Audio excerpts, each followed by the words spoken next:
Hi everybody, I'm Trish Christ. In this episode of Our Nashville, NECAT and our super crew of teenagers spend some time with the YWCA. President and CEO Sharon Robertson and her team are going to show and tell us all of the important things they do in our community. Are you ready, Sharon? Yes. Are you ready, super crew? Yes. Let's make the show.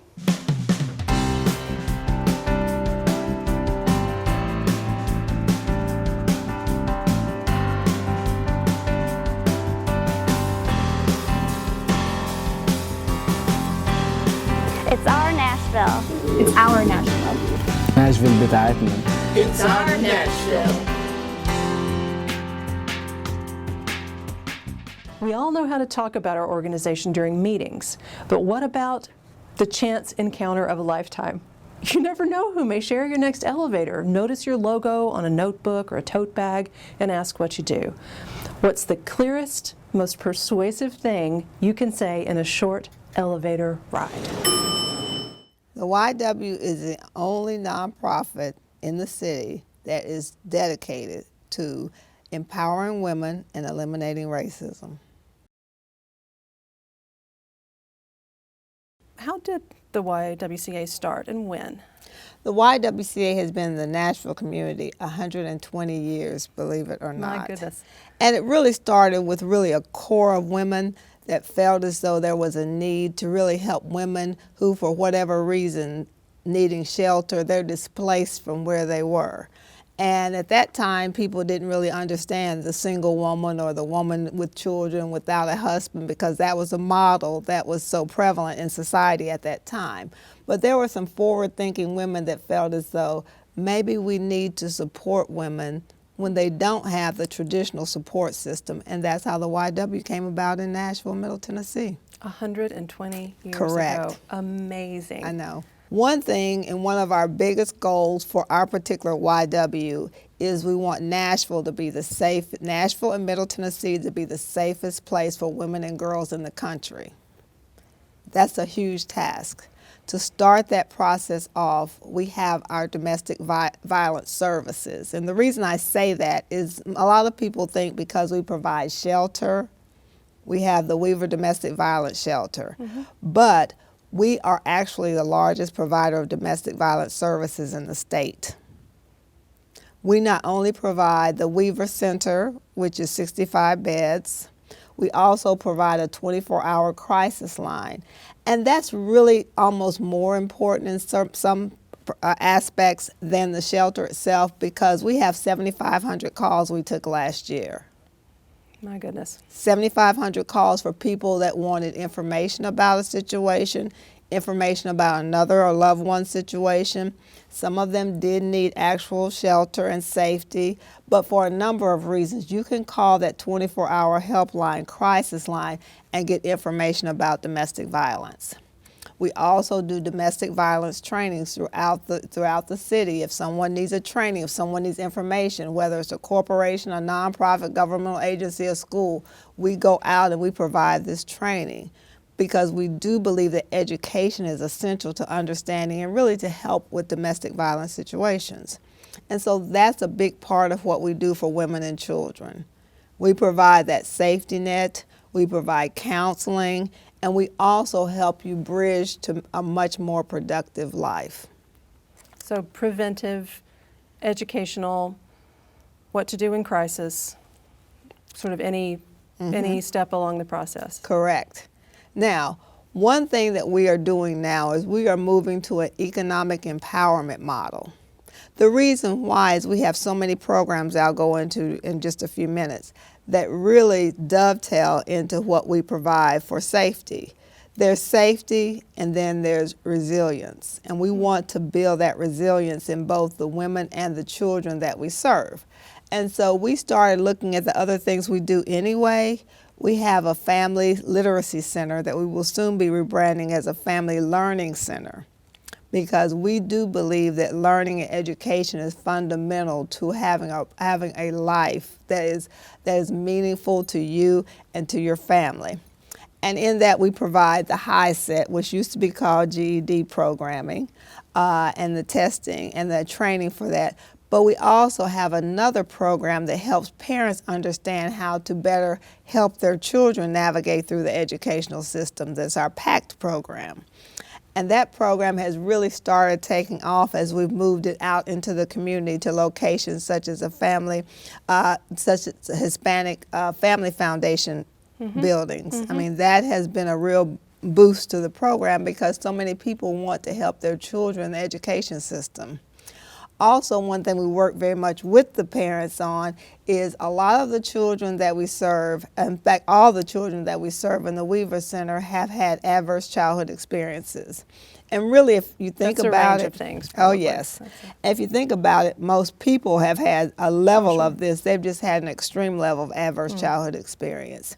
And so really working with your child and helping them navigate through the education system after they have had such extreme adverse childhood experiences really is something that we can help the parents understand, and it makes them much more productive.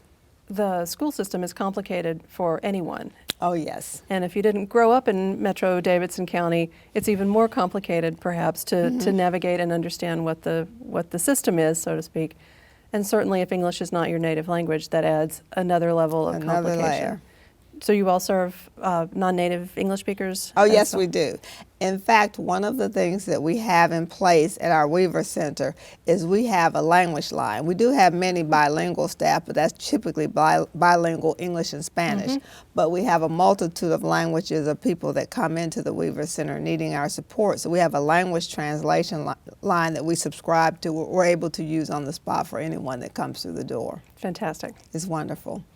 Now, since we're starting to talk about education, let's go into the school system. Okay. We are the Nashville Girls Inc. affiliate. Now, Girls Inc. is a national organization, and Girls Inc. has as its goal to encourage young women to be strong, smart, and bold. That's what we do. We want all our young girls to feel empowered. And we are presently in 20 metro schools. Wow. What age groups are we talking about? We're in lower school, middle school, and high school. So we do the whole range of school programs. And it's actually one of the most inspirational programs that you could ever visit and really understand how these young girls are just gravitating toward this really a mission of understanding their own self-worth, understanding their own power, understanding that they too have control over their lives. And it's viewed as a way of, I don't want to in any way diminish the experiences of women who have suffered through domestic violence, but we hope that maybe encouraging more women to see their value and self-worth can somehow help avoid some of the issues that we've found that happen later in life, because we do want to build that level of self-esteem. I'm Vanessa Johnson. I'm the director of Girls Inc. of YWCA Nashville and Middle Tennessee.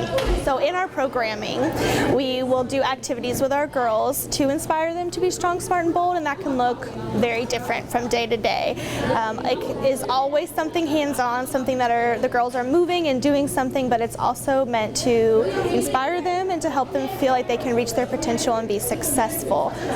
They might be doing an activity based on self-esteem where they're going to make clothes out of tissue paper and try to be unique in their independent selves, or it could be a STEM experiment where they're learning that technology is exciting and it's something that I could have a career in. One of our favorite activities that we do with our elementary through high school girls, even though it may look a little different, is the idea of setting a budget.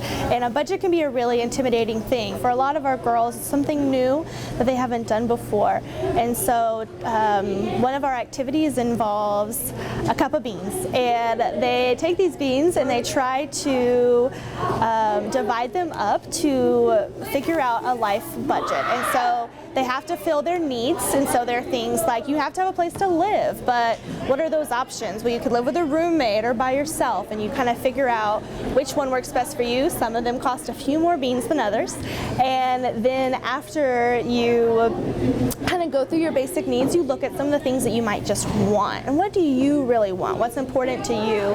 And then you figure out, do I have any beans left? Am I going to be able to save with this budget, or do I need to rethink what I've done? And it's just a really good process to get our girls using critical thinking skills and life skill planning. And so it's a really fun activity. They get to daydream, but also learn some really good skills. I see a lot of fun, but also a lot of wow moments where they realize I just did something I never thought of before, or I just said something that's really new and I didn't know that before. And so there's a lot of these kind of wide-eyed expressions where they're learning but getting excited and then finding something inside themselves that was already there because they're wonderful, but that they just got ignited or inspired and they realized it's there and it can grow and become something wonderful.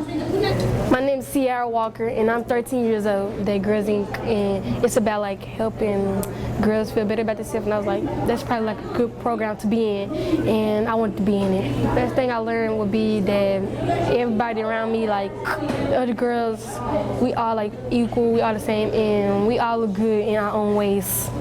And then our newest program that's also in the Metro Public School System is Men Together.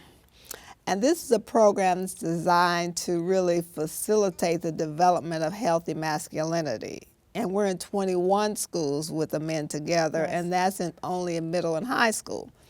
And this program, we want to really change the culture, that the way our culture really views women, to put a value there, to teach young men about this is a healthy way. It really is unbelievable, the conversations that will come out of these, meetings with the children, because we have a developed curriculum that we actually had the people in this field to help us develop. And we go into the school systems and have those kind of conversations that no one else is having with these young boys. That no one else is telling them the things. They'll ask us, you know, young boys will ask us, how do you date? Because so much of society is telling them you skip over dating. Wow. Wow. You know, they don't know how to interact. And I think because there's such a society of you're on your phone, you're texting, you're not talking, that people forget how to have these human relationships. And if you're depending on television and movies to teach you how to behave in a relationship, you get a skewed view of the world. We want to bring them back to the basics. And believe it or not, these clubs fill up. That's great. Because young boys gravitate. They want to do what I think is the right thing, which is amazing and wonderful. My name is Lamont Doty, and I am the program manager of Men Together. I enjoy what I'm doing. I love engaging our young men. I want better for them. I want them to have a life filled outside of just financial gain, but I want them to be whole and within themselves. I see a lot of promise in them. I see a lot of these young men having some challenges and some difficult things that are happening at home and in their communities, but they're coming to school. You know, and I think they want what most kids want, is the best out of life. They want to be able to live their dreams, and they want to be safe. They're at a crucial time right now where they're being molded into whatever that looks like. So I think we as parents and teachers and educators, we have to do a better job of instilling that positive something in there where they can take off and, you know, and live their dreams.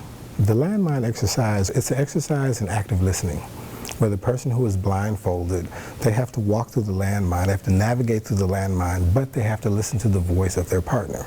So their partner is basically guiding them through this landmine field to get to the end.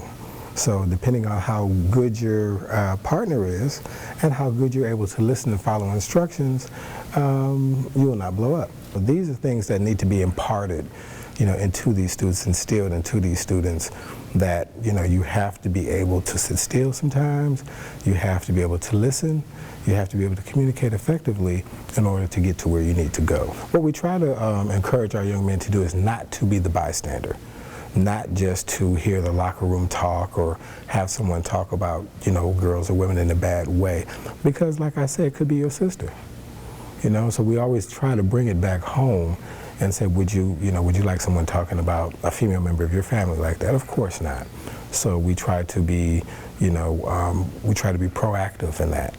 You know, we don't want guys to stand around and laugh or think, you know, something disrespectful or derogatory statement against a woman or a young girl is okay.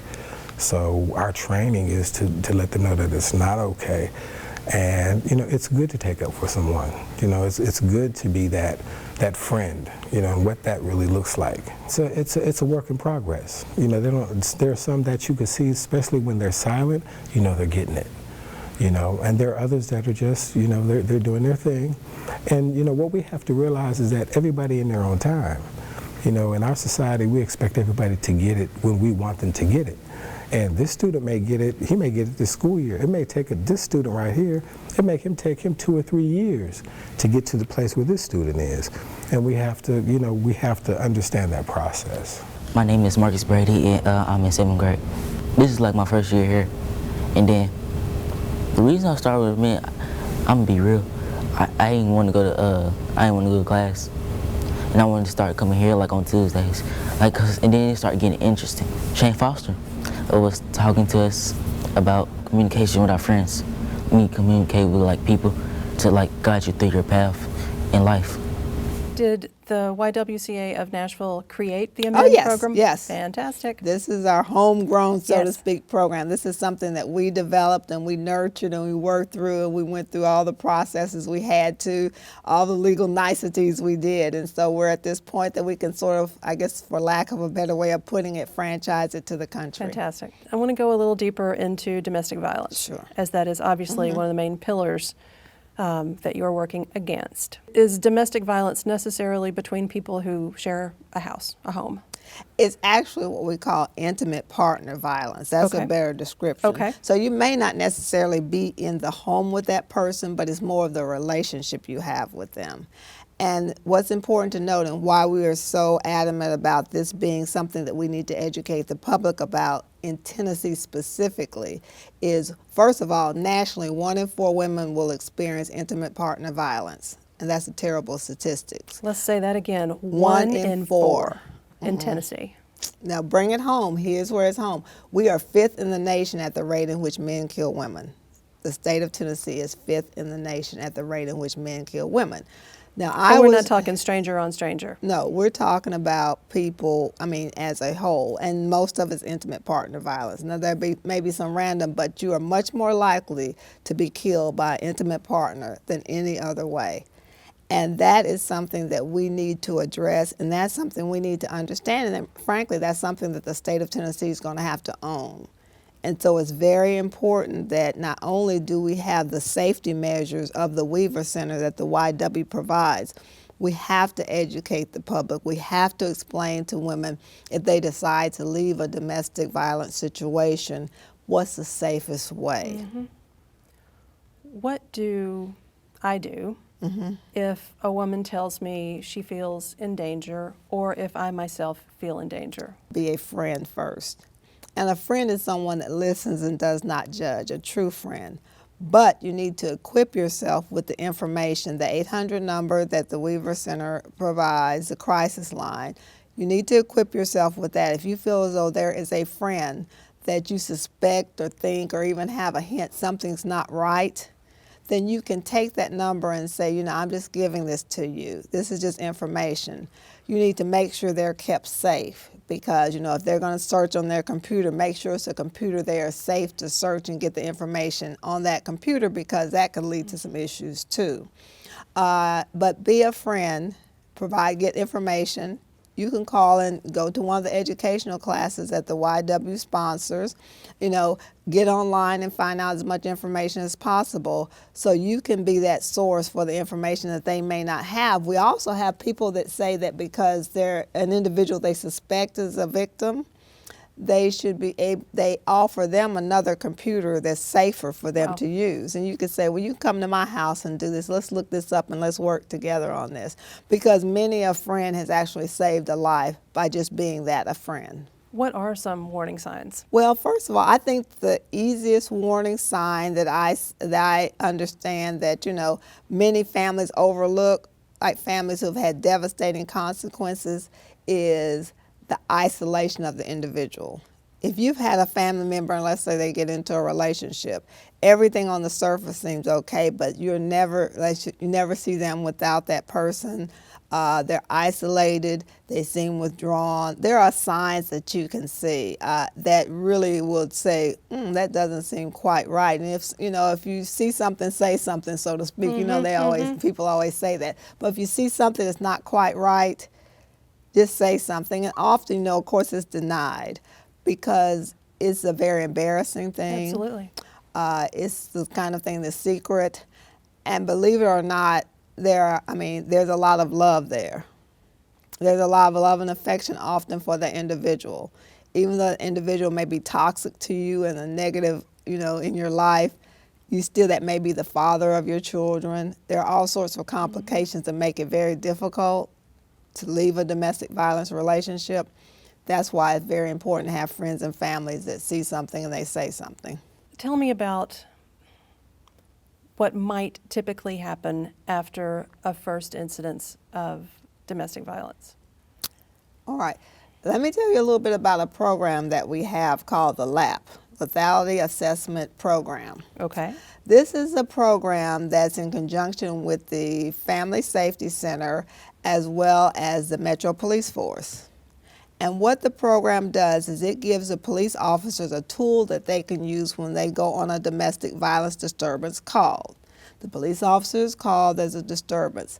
The police officer goes to a site, and based on the circumstances, let's say it seems as though the situation could become lethal, the police officer asks that individual, they separate the two, of course, ask the individual a series of 13 questions.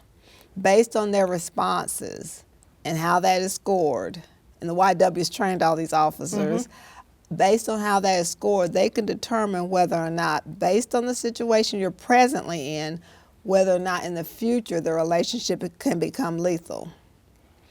At that time, they explain this to the woman. They offer her the opportunity to call the crisis line, the YW crisis line. At that point, they can be told how to safety plan. They can be offered a shelter bed if they're available, and they can come in if they choose to. Many do, some do not. And then they can also get information about counseling and other things they can do to really help their situation. But all those things are available, and they also can get an advocate from Gene Crow Center to talk to them about their next steps. So there's a lot of information available. I will say that as far as a collaboration, it has been absolutely wonderful, because police officers tell us that we used to go on these calls, we would arrest somebody, we're doing that prosecution phase, but we felt like we were doing nothing to help the situation. Now they're getting information to that person that's been battered about how they can move forward more positively, and the police officers really, really appreciate it. Sharon, is there a specific moment where a woman, no question, should leave? This is the sign, this is it. Why am I making excuses? Now I must take action and extract myself. I actually believe that's an individual decision. Some people just from, I'm tired of him telling me what to do, I need to leave, before it gets to that point. I've heard women to say that. They said he never laid a hand on me. I just got tired of being controlled. I felt like my life was going nowhere. I was tired of being demeaned, so it's my time to leave. Typically, we say it takes 7 times of attempting to leave before a woman finally leaves an intimate partner violence situation. I want to change that statistic. I want to change it because I want people to have, or women to have, such a promising future post a domestic violence situation, so that is really not their best option. Sometimes it is, in their minds, their best option. We have a wonderful woman that will be speaking at our next event, which is our Wine, Women, and Shoes event that's dedicated to domestic violence. And Rusty, and she's in our video, and she will tell you she thought that it was easier to stay in a very violent relationship, given the complications of her not having a job and the children needing their father, and every time she tried to leave, he harassed her. So she felt for a long time that it was much easier to stay in the relationship, but it is not. It was not for her. And then once she realized that, she's had an extraordinary life.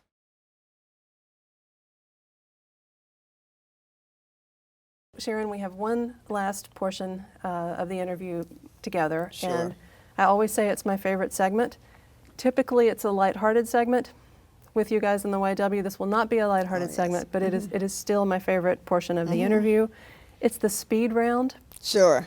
Like the game we would have played when we were little, where I ask you a question, and the first thing that comes to mind, let it fly, and we'll go on to the next one. Okay. Fair enough? Here we go. Speed round with Sharon Robertson. All right. According to the Tennessee Bureau of Investigation Crime Statistics Report, was the total number of domestic-related offenses in Tennessee in 2017 700, 7,000, or 77,846? 77,846, unfortunately. True or false? From the same study, data on spouses and ex-spouses revealed that the most frequently reported victim demographic was white females. True.